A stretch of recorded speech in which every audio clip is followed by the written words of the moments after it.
क्षमा करने से स्वयं को संतोष का अनुभव होता है, विपक्षी को सांत्वना प्राप्त होती है और ग्लानि बस वह आगे बुरे कार्यों से दूर रहता है।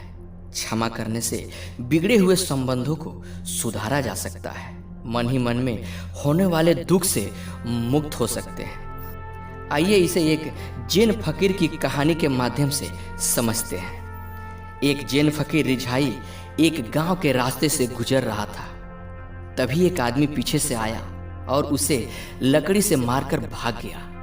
इस भाग दौड़ में रिझाई को चोट पहुंचाने वाले उस आदमी के हाथ से लकड़ी छूट गई और जमीन पर गिर पड़ी। रिझाई लकड़ी उठाकर पीछे दौड़ा और बोला, मेरे भाई अपनी लकड़ी तो लेते जाओ।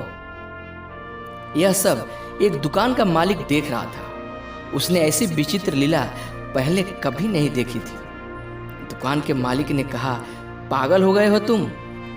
वह आदमी तुम्हें लकड़ी से मारकर गया और तुम उसकी लकड़ी लौटाने की चिंता कर रहे हो। रिझाई ने कहा, एक दिन मैं एक वृक्ष के नीचे लेटा हुआ था। वृक्ष से एक शाखा मेरे ऊपर गिर पड़ी। तब मैंने वृक्ष को कुछ भी नहीं कहा। आज इस आदमी के हाथ से लकड़ी मेरे ऊपर गिर पड़ी है, मैं इस आदमी को क्यों कुछ कहूं? उस दुकानदार को रिझाई की बात समझ में नहीं आई, क्योंकि उसने तो बचपन से ही दुनिया को प्रतिशोध और प्रतिक्रिया की दृष्टि से देखा है। उसने कहा, रिझाई तुम पागल हो।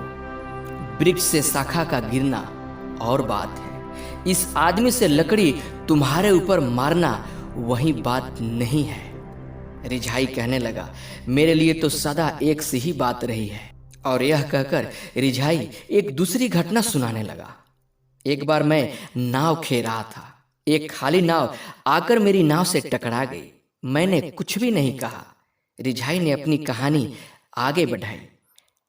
एक बार ऐसा हुआ कि मैं किसी और के साथ नाव में बैठा था और एक नाव जिसमें कोई दूसरा आदमी सवार था और वो अपनी नाव चला रहा था। उसकी नाव मेरी नाव से टकरा गई तो वह आदमी जो मेरी नाव चला रहा था वो दूसरे नाव वाले को गाली बकने लगा। मैंने उससे कहा, अगर नाव खाली होती तो तुम गाली बकते? तो उस आदमी ने कहा, खाली नाव को मैं क्यों गाली दूंगा? रिझाई ने कहा, गौर से देखो, नाव भी एक हिस्सा है इस विराट की लीला का। वह आदमी जो बैठा है वह भी इसी का हिस्सा है। नाव को माफ कर देते हो, आदमी पर इतने कठोर क्यों? शायद वह दुकानदार फिर भी नहीं समझा, क्योंकि समझने के लिए बुद्ध हो जाना पड़ता है, जो अंगुलीमार तक को माफ कर दे। हम में से कोई भी नहीं समझ पाता है जी, माफ करना होता नहीं है, यह तो अंदर से आता है और एक बार घटित हो जाता है तो आप किसी पर दोष नहीं लगाते, बस माफ कर देते हैं। क्योंकि रिझाई कहता है, सब उस विराट की ही लीला है, सब उस विराट का ही हिस्सा है। धन्यवाद।